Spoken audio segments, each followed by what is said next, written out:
오늘 우리에게 주시는 하나님의 말씀은 요나서 1장 17절에서 2장 10절 말씀입니다. 요나서 1장 17절에서 2장 10절 말씀.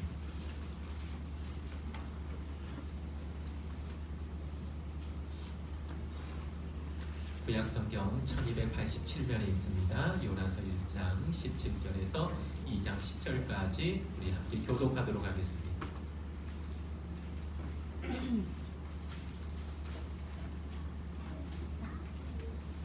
제가 먼저 17절을 읽도록 하겠습니다. 여호와께서 이미 큰 물고기를 예비하사 요나를 삼키게 하셨으므로 요나가 밤낮 3일을 물고기 뱃속에 있으니라.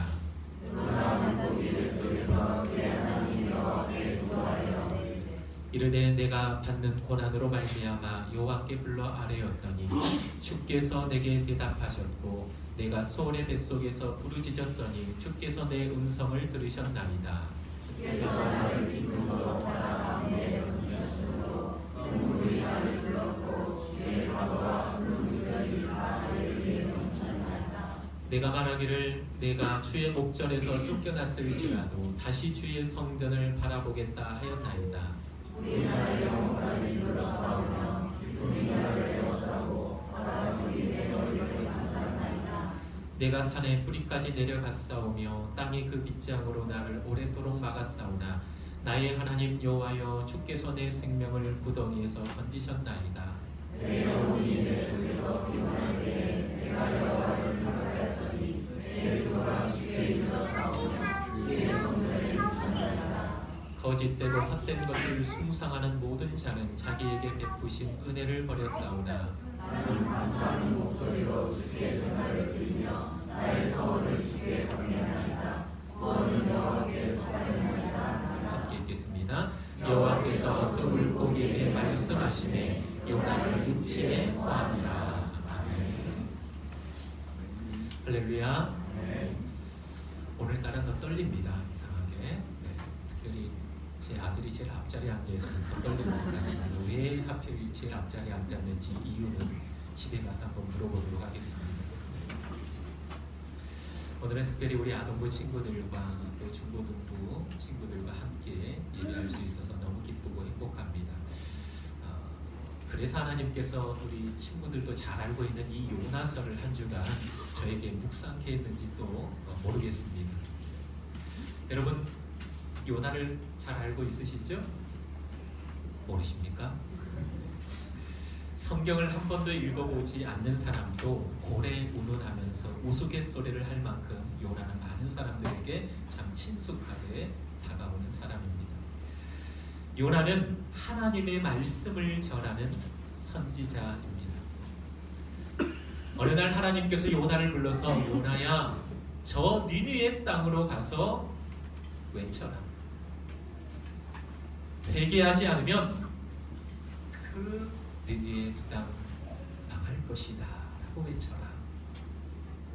하나님의 말씀을 듣고 받았던 요나가 니느웨로 향했으면 좋았을 것을 요나는 니느웨와 정반대되는 다시스로 향하는 배에 자기의 몸을 싣게 됩니다. 하나님께로부터 최대한 멀리 달아나려고 애썼던 모습이 오늘 요나서 1장에 기록이 되어 있습니다. 그런데 하나님께서 요나가 탄 배에 거대한 풍랑을 일으키십니다. 배는 당장이라도 산산조각 날 것 같았고 선원들은 공포에 사로잡히게 되었습니다. 그 와중에 요나는 배 밑창에서 제일 아랫부분에서 잠을 자고 있었습니다. 선원들은 요나를 흔들어 깨우기 시작했습니다. 보라는 거예요. 지금 우리 모두가 죽게 되었는데 너는 잠이 오냐는 거. 대단하죠. 그 거센 풍랑이 일어나는 그 배 위에서 자고 있는 요나의 모습을 한번 상상해 보시기 바랍니다. 선원들이 요나를 흔들어 깨우면서 우리가 죽게 되었으니 네가 섬기는 신에게라도 제발 기도해서 우리가 당하고 있는 고난을 피할 수 있도록 한번 해봐라 라고 요나를 흔들어 깨웠습니다. 요나는 그때서야 일어났고 이 거대한 풍랑이 하나님 말씀에 불순종한 자신을 삼키려 한다는 것을 깨닫게 됩니다. 요나는 알았지요. 이 풍랑이 누구 때문에 왔는지 알고 있었습니다. 요나는 선원들에게 자신의 정체를 밝히면서 모두 살려면 자신을 바다에 던져야 된다라고 얘기합니다. 결국 뱃사람들에 의해 요나는 바다에 던지게 됩니다. 성경은 여기에서 끝난 것이 아니라 요나가 바다에 던져졌을 때 하나님께서 그 요나를 위하여 한 큰 물고기를 예비해 놓으셨다라는 겁니다. 그냥 죽게 놔두지 않았다라는 겁니다. 큰 물고기로 하여금 요나를 삼키게 하셨고 3일 주야를 그곳에서 금식하면서 먹을 것이 어디 있겠습니까? 금식하면서 하나님 앞에 나아가는 요나의 모습을 보게 됩니다. 여러분, 저는 한번 상상을 해봤습니다.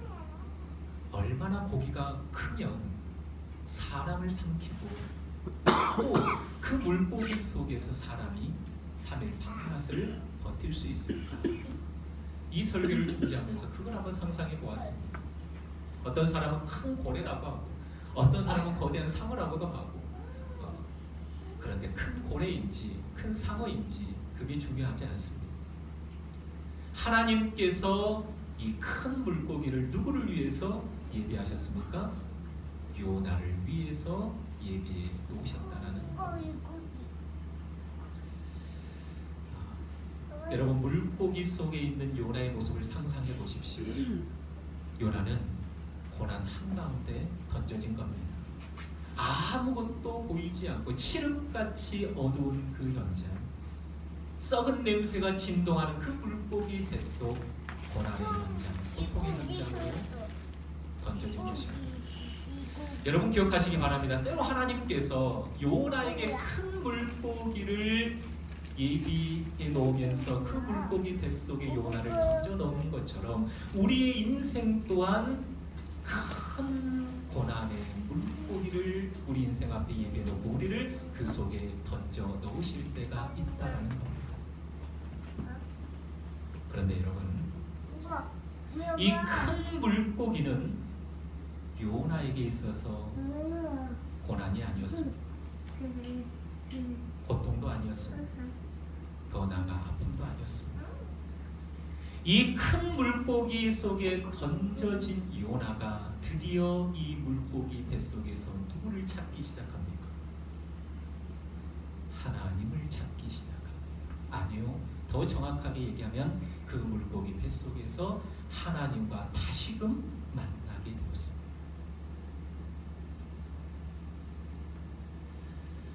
여러분, 잘 나가고 형통할 때 아무리 잘 나가고 형통해도 그 속에 하나님을 찾지 않고 하나님께 나아가는 걸음이 없다면 그 잘됨과 형통은 결코 복이 되지 않습니다. 그러나 아무리 칠흑같이 어두운 삶일지라도 그 속에서 우리가 하나님만 만날 수 있다면, 다시금 하나님의 은혜를 경험할 수 있다면 그것은 축복의 현장이 되는 줄 믿습니다.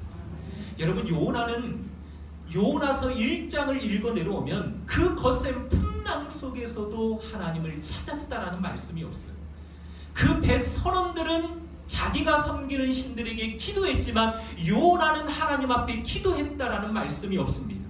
그런데 고난의 현장에 딱 던져진과 동시에 요나가 가장 먼저 했던 것이 무엇입니까? 하나님께 기도하여 아뢰되 하나님께 나아갔다라는 것입니다. 여러분, 오늘 우리가 읽었던 이 요나서 2장을 자세히 보면 어떤 말씀이 계속해서 반복이 되냐? 내가 그리고 주께서, 따라서 할까요? 내가 주께서. 그렇습니다. 그 말씀이 오늘 본문에 계속해서 반복이 되는데 2절에 보니까 내가 받은 고난으로 말미암아 여호와께 불러 아뢰었더니 주께서 내게 대답하셨고 내가 수월의 뱃속에서 부르짖었더니 주께서 내 음성을 들으셨나이다. 내가 하니까 누가 나옵니까? 주께서 내가 어떻게 하니 주께서 어떻게 하셨다. 내가 있고 누가 있습니까? 주께서 있습니다. 그러나 이 고난받기 전에는 요나의 삶에는 나만이 있었고 주께서는 없었어요. 나는 있었지만 주님은 잘 보이지 않았습니다. 주님의 음성은 들었어도 가슴에 남아있지 않습니다. 나는 있지만 주님은 없어요. 그러나 고난의 현장에 들어오니까 내 모습도 보이고 나와 함께 하시는 누구의 모습도 보입니까? 주님의 모습도 보인다는 거예요. 여러분, 주께서 마치 대화하고 있는 듯한 모습이 아닙니까? 고난 속에서 하나님과 친밀한 만남을 가지고 있는 요나의 모습을 우리는 보게 됩니다. 여러분, 기억하십시오. 때로 하나님께서 우리 인생 가운데 요나처럼 뭘 준비하실 때가 있다고요? 물고기와 같은 고난을 준비해 놓으실 때가 있습니다. 그런데 여러분, 우리는 그 고난 앞에서 뭐라고 얘기합니까? 우리는 그 고난 앞에서 뭐라고 기도합니까? 여러분, 꼭 기억하십시오. 하나님께서 우리에게 고난을 던져주실 때는 이유가 있을까요? 없을까요? 반드시 이유가 있습니다. 우리가 하나님의 뜻 안에서 산다라고 고백한다면 하나님은 때로 우리 인생 가운데 고난을 요나처럼 던져주실 때가 있다라는 겁니다. 그런데 여러분, 기억하세요. 그 고난 앞에서 하나님, 이 고난이 빨리 지나가게 해주십시오라고 요나는 기도하지 않았어요. 여러분, 2장 읽어보면 요나가 이 물고기 뱃속에서 하나님 살려주십시오, 건져주십시오 라면서 부르짖는 기도가 없다라는 겁니다. 그런데 우리 인생은 고난 앞에 맞닥뜨리면 하나님, 이 고난이 빨리 지나가게 해주십시오라고 우리는 기도합니다. 틀렸다라는 게 아닙니다. 그런데 고난을 우리에게 던져줬을 때는 고난이 빨리 지나가기를 기도하는 것이 옳은 것이 아닙니다. 첫 번째가 아니에요. 그 고난을 왜 우리에게 던져주셨는가? 하나님의 이유와 목적을 알고 그 고난 속에서 하나님을 만나는 것이 먼저인 것을 믿으시기 바랍니다. 그것이 고난을 우리에게 던져주는 이유입니다. 그런데 그 고난을 던져주신 그 하나님의 이유와 목적을 알지 못하고 단순히 고난만 하나님 치워주십시오, 이 고난만 치워주십시오 하면 고난은 또 다른 얼굴을 가지고 우리에게 끊임없이 찾아온다는 겁니다. 왜요? 하나님께서 그 고난을 통해서 내가 너와 만나겠다라는 거예요. 내가 너와 만나겠다라는 거예요. 그것이 고난을 우리에게 주신 첫 번째 이유와 목적입니다. 그 고난 속에서 하나님을 만나면 우리의 인생 가운데 펼쳐진 그 고난을 우리는 또 다르게 해석할 능력이 생기는 줄 믿습니다. 그렇습니다. 우리는 하나님을 만나면 그 고난을 해석하는 능력이 달라지는 것. 때로는 그 고난을 안고도 이 땅을 살아갈 수 있는 능력이 우리에게 주어진다. 여러분, 이 시대 최고의 지성가 하면 누가 떠오르십니까? 이어령 박사님이 떠오르시죠. 그 이어령 박사님이 참 얼마나 많은 지식을 가지고 있습니까? 그런데 그분이 하나님을 믿게 되었습니다. 그런데 그분의 따님이셨던, 지금은 돌아가셨는데, 이민아 목사님이라고 계셨어요. 그 이민아 목사님이 예수님을 믿게 된 계기가 있었다고 합니다. 그분이 온누리 교회에서 예배를 드리는데, 지금 하영주 목사님도 돌아가셨죠? 하영주 목사님이 암 투병 생활을 오래 하셨습니다. 그런데 그 이민아 목사님이 온누리 교회 예배에 참석을 했는데, 그 하영주 목사님이 그 암 투병을 하면서 정말로 육식이 쇠장해지고 힘들어하는 그 고통 속에서도 강단에 오르셔서 예배를 인도하고 하나님을 찬양을 하는데, 그 속에서 그분이 이런 찬양을 불렀다고 합니다. 평화 하나님의 평강이 당신의 삶에 넘쳐나기를. 힘없이 정말로 힘들어하는 그 상황 속에서도 손을 펴면서 찬양을 하는데 그분의 얼굴이 마치 천사와 같이 환하게 빛나고 있는 모습. 육신의 모습은 정말로 암으로 인해서 힘들어하는 그 상황이었지만 그분의 입술에서 나오는 찬양과 고백과 선포의 말씀을 보면서 그 이민아 목사님이 그 목사님을 보면서 뭐라고 외쳤을까요? 저것이 뭐다? 기독교다. 저것이 기독교다. 저 모습이 참 그리스도인의 모습이다. 그 모습을 보면서 그분이 뒤집어져서 하나님을 믿게 되는 그런 계기가 되었다고 합니다. 여러분, 하나님을 만나고 하나님과 함께하는 인생은 이러한 모습, 이러한 향기가 드러나게 될 줄 믿습니다. 세상이 두려워하는 사람이 바로 이런 사람들. 아니요, 세상이 그리스도인들의 모습에서 보고자 하는 모습이 바로 이러한 모습인 줄 믿으시기 바랍니다. 여러분, 믿는 사람이나 믿지 않는 사람이나 이 땅을 살아가면 고난의 연속이고 믿는 사람들에게도 아픔과 고통이 찾아오게 됩니다. 그런데 믿는 사람들은 그 고난과 아픔 속에서도 좌절하지 않고 쓰러지지 않고 넘어지지 않고 저쯤 되면 무너져야 되고 저쯤 되면 원망해야 되고 저쯤 되면 짜증내야 되고 저쯤 되면 모든 인생이 무너져야 되는데 무너지지 않고 짜증내지 않고 원망하지 않고 힘들어하지 않는 그 모습을 보면서 믿지 않는 세상 사람들은 누구의 모습을 봅니까? 예수 그리스도의 모습을 봅니다. 하나님의 모습을 봅니다. 여러분, 이 시대에 왜 전도가 되지 않습니까? 우리의 모습 속에서 그러한 모습이 보이지 않기 때문에 세상 사람들이 교회로 나오지 않는 거예요. 네 모습이나 내 모습이나 믿는다고 하는 너지만 너의 모습 속에도 원망이 있고 불평이 있고 절망이 있고 그러는데 교회 다녀서 뭐하느냐. 여러분, 우리 인생 가운데 찾아오는 고난은 우리에게 유익이 됩니다. 왜요? 그 고난 속에서 하나님이 우리와 못하겠다라는 거예요. 만나겠다라는 거예요. 그래서 여러분, 요나에게 있어서 이 큰 물고기는 축복이 되는 줄 믿습니다. 우리 인생 가운데 찾아오는 고난, 앞이 보이지 않고 칠흑같이 어두운 상황일지라도 하나님은 그 고난을 우리 인생 가운데 던져 놓으시는 이유는 그 속에서 나랑 만나자라는 겁니다.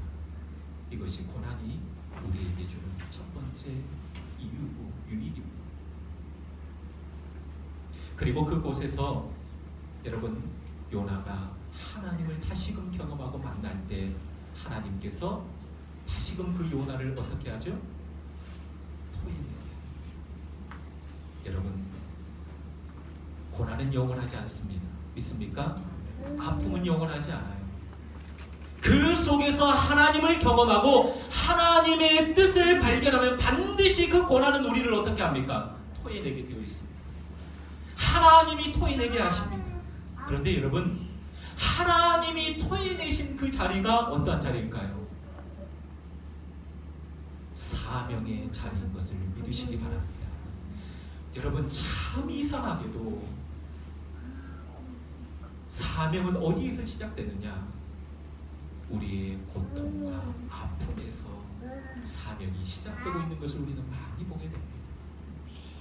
하나님의 비전과 꿈은 우리의 눈물과 고통에서 꽃이 피어나는 것을 많이 보게 되죠.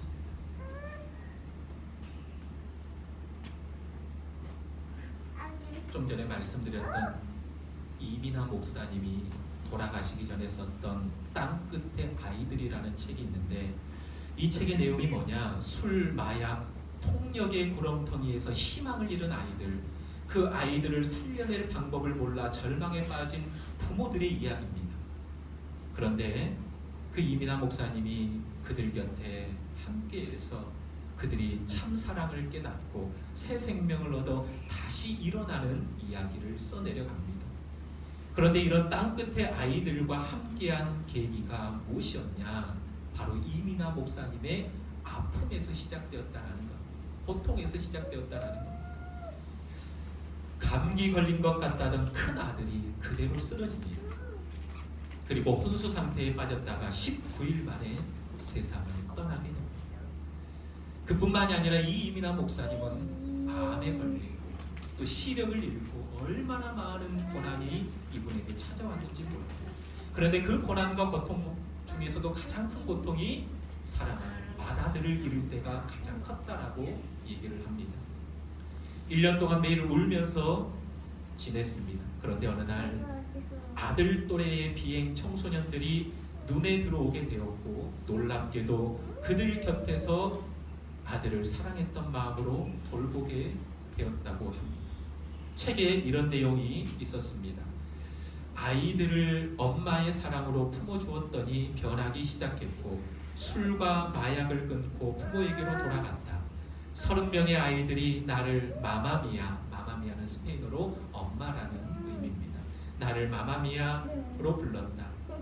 아들이 그리워 내가 울면 아이들이 나를 안고 기도해 줬다. 아들의 죽음이 하늘의 미랄로 내 가슴에 떨어져 이 기적이었던 나를 세상의 어머니로 거듭나게 했다. 그 아픔과 고통이 그분을 사명의 자리로 이끌었다는 겁니다. 그분의 고통의 크기, 아픔의 크기가 사랑의 크기가 되어서 그들을 감싸고 그들을 변화시켰다는 겁니다. 여러분, 우리나라에 복음이 처음 들어왔을 때를 여러분 혹시 아십니까? 1866년에 저 북한 대동강변에 제너럴 셔머노가 들어오게 됩니다. 그런데 그때 우리나라는 세국 정책을 폈고 빗장을 굳게 잠그고 있던 시기에 그 제너럴 셔머노가 들어왔을 때 우리 조선군이 쏜 그 불화살에 그 배는 불타게 됩니다. 그 안에 토마스 선교사님이 타고 있었습니다. 배가 불길에 휩싸이자 그 토마스 선교사님은 본인이 가지고 있던 수백 권의 성경책을 강물에 뿌립니다. 그러면서 예수 믿으시오라고 하면서 함께 뿌렸어요. 불길에 휩싸여서 결국은 그분이 마지막으로 성경 한 권을 가슴에 품고 대동강변에 뛰어들었습니다. 그리고 토마스 선교사님은 조선 병사에게 잡히게 되었죠. 칼을 차고 있었던 박춘권이라는 사람이 토마스 선교사님을 육지로 끌어내면서 칼로 목을 베려고 하는 그 순간 가슴에 품고 있던 성경책을 그 박춘권이라고 하는 사람에게 건넸지만 끝끝내 그 사람은 복음을 거절했어요. 그리고 그 선교사님은 그곳에서 잠시 하나님 앞에 기도하며 저들의 죄를 저들에게 돌리지 마옵소서 마지막 기도를 하고 그곳에서 목베임을 당하게 됩니다. 그런데 목베임을 당하기 전에 13살 소년 채치랑이라고 하는 소년이 성경책을 받아듭니다. 3권을 받아줬어요. 그런데 이 13살 채치랑이라고 하는 소년이 두려웠습니다. 그래서 그 성경책을 어떻게 했냐, 이웃집 옆집에 사는 아저씨 박영식이라고 하는 사람에게 성경을 건네줍니다. 그런데 이 박영식이 성경을 건네받고 이 성경책을 어떻게 하냐, 자기 집에 도배를 합니다. 그 성경책을 찢어가지고 도배를 합니다. 그리고 시간이 지났습니다. 이 채치랑이라고 하는 어린아이가 커서 돈을 많이 벌어서 그 박영식이라고 하는 그 사람의 집을 사서 여관으로 바꿉니다. 그런데 어느 날 마페 선교사님과 그레앙리 선교사님이 이 조선 땅에 다시금 복음을 들고 왔을 때 그분들이 머물렀던 곳이 바로 이 채치랑이가 운영하고 있던 여관에 머물게 되는데, 그 여관 벽들이 뭘로 도배가 되어 있었어요? 성경으로 도배된 것을 보고 깜짝 놀랐습니다. 그리고 그 채치랑이를 붙잡고 성경에 대해서 얘기하고 예수에 대해서 얘기하면서 복음을 전합니다. 그리고 이 채치랑이라는 사람이 예수 그리스도를 믿고 세례를 받게 됩니다. 그리고 또 성경을 도배했던 사람 누구죠? 박영식이라는 사람도 예수님을 알게 되고 믿게 되죠. 그리고 그 주막, 그 여관이 최초의 뭐가 될까요? 교회가 됩니다. 널다리골 교회가 됩니다. 거기에서 울려 퍼지는 종소리, 새벽을 깨우는 그 종소리에 그 몇십 년 전에 토마스 선교사님의 목을 베었던 박충건이라는 사람이 새벽마다 울리는 그 종소리에 괴롭고 두려워서 결국 그도 마페 선교사님 앞으로 나오게 됐고 마페 선교사님을 통하여서 예수님을 소개받고 그 또한 세례를 받고 하나님의 자녀가 되는 그러한 역사가 일어납니다. 그리고 이 놀다리골 교회는 계속해서 부흥의 역사가 일어나고 1907년 평양 대부흥운동의 중심지가 되어집니다. 그리고 이 교회를 우리가 너무나도 잘 알고 있는 어떤 교회입니까? 장대현 교회가 됩니다. 이러한 역사가 있습니다. 1866년 그 토마스 선교사님이 이 조선 땅을 밟기 전에, 그런데 여러분 3년 전에 이분이 먼저 어디를 향했느냐? 중국으로 선교를 떠났습니다. 그런데 여러분 1863년에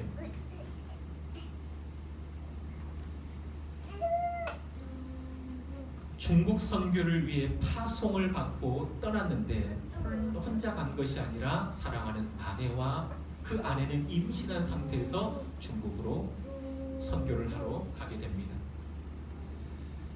그런데 여러분 토마스 선교사님은 임신한 아내를 두고 동료 선교사와 며칠 다른 마을에 전도를 하러 가게 됩니다. 전도하고 돌아와 보니 안타깝게도 태중에 있던 생명이 죽어 있었고 아내 캐롤라인도 함께 죽어 있었습니다. 사랑하는 아내와 뱃속의 아이를 잃고 2년 동안 힘들어했던 토마스 선교사님은 그 모든 아픔을 딛고 복음을 전하면 죽게 되는 조선 땅 우리나라로 발길을 옮기게 됩니다. 그런데 여러분 토마스 선교사님이 조선 땅을 밟기 전 동료 선교사님에게 이런 편지를 띄웁니다. 저는 그동안 제 믿음이 좋아서 이곳 중국까지 와서 복음을 전하게 된 줄 알았는데 아내 캐롤라인의 죽음 앞에서 저의 믿음이 얼마나 나약하고 어리석은 믿음이었는지를 깨닫게 되었습니다. 그리고 선교는 자식을 무덤에 묻는 아픔 없이는 감당하기 어렵다고 하셨던 분들의 이야기가 이제 실감이 납니다. 이제는 하나님께서 붙들어 주시지 않으면 잠시도 제 스스로 설 수 없는 자란 사실을 저는 확인하였습니다. 그리고 제 눈에 조선이라는 나라, 조선의 아픔이 보이기 시작했습니다. 지금 저는 조선에 가서 복음을 전해야 한다는 생각 하나만으로 가득 차 있습니다. 예수의 사랑을 전하는데 조선 땅이 제 생명을 요구한다면 기꺼이 제 생명까지도 바칠 각오가 되어 있습니다. 아내와 아이를 잃은 토마스 선교사의 아픔의 크기는 조선 땅을 향한 사랑의 크기가 되어 조선 땅의 최초의 순교자가 되었습니다. 여러분 아픔의 크기, 고통의 크기, 그것이 사랑의 크기로 변한 것입니다. 그 사명이 어디에서 시작되느냐? 고통과 아픔에서 시작되었다는 것입니다. 마지막으로 한 분만 더 소개하도록 하겠습니다. 이분은 영상을 통해서 여러분들에게 좀 소개하고 싶습니다. 박누가 선교사님인데 의료 선교를 하시는 분인데 이분의 상황과 삶을 한번 영상을 통해서 잘 보시고 함께 도전받는 시간이었으면 좋겠습니다.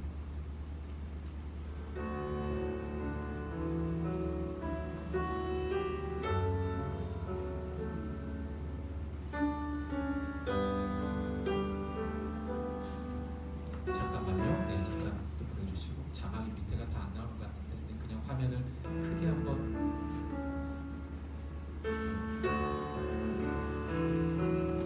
자막이 안 보이신 분들은 조금 일어나셔서 자막을 보시든지 뒤에도 화면이 있으니까 보시기 바랍니다.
시간까지 살아 숨쉬는 것만도 참으로 고맙습니다.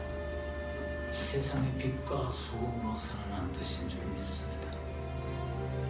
아픈 만큼 사랑하게 하고, 아니 아플수록 더 사랑하게 하옵소서. 이 무거운 발걸음이 가벼운 발걸음이 되어 더 많은 사람을 만나게 하옵소서.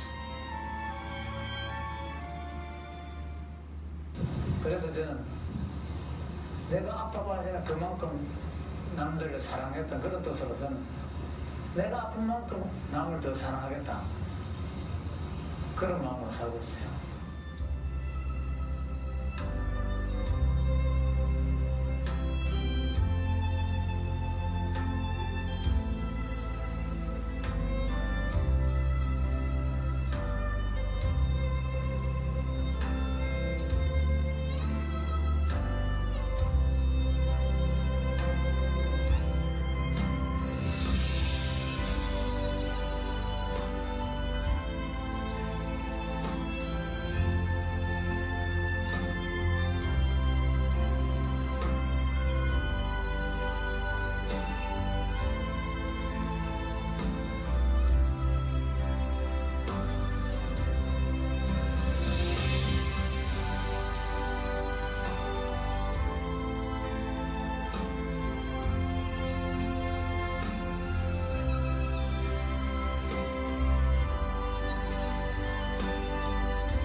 잘 보셨습니까?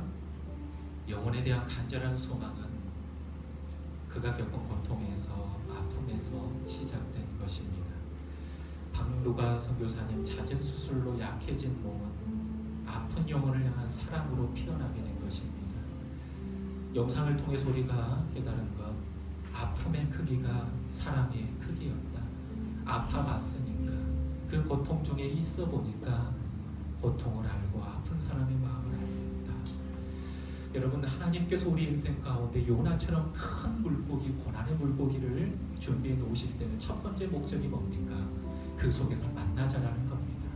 그 속에서 만나자라는 거예요. 어긋난 길로 걸어가고 있는 너의 인생, 사명을 깨닫지 못하고 그릇 행하여 가고 있는 너의 인생, 다시금 나랑 만나자라는 겁니다. 그 속에서 하나님과 친밀한 만남이 이루어지고 다음에는 반드시 그 고난의 물고기는 우리를 사명의 자리로 토해낸다는 겁니다. 그것이 오늘 요나서가 주는 우리에게 교훈입니다. 여러분, 지금 아프십니까? 고통스럽습니까? 그 고통의 무게, 고통의 크기가 사명의 크기인 것을 믿으시기 바랍니다. 내가 아파봤으니까 아픈 자의 마음을 이해할 수 있는 거예요. 내가 고통의 현장에 있어 보니까 고통 당하는 자들의 눈물을 닦아줄 수 있는 겁니다. 그렇기 때문에 그 고난의 물고기, 그 아픔의 물고기는 우리에게 축복이 되는 줄 믿습니다. 첫 번째는 하나님을 만나는 축복이고, 그것이 사명의 자리로 나아가는 또 하나의 축복이 되는 줄 믿습니다. 여러분, 지금 혹시나 여러분의 인생이 칠흑같이 어두운 물고기 뱃속에 있는 것처럼 느껴지십니까? 고난만 빨리 지나가게 해달라고 기도하지 마시기 바랍니다.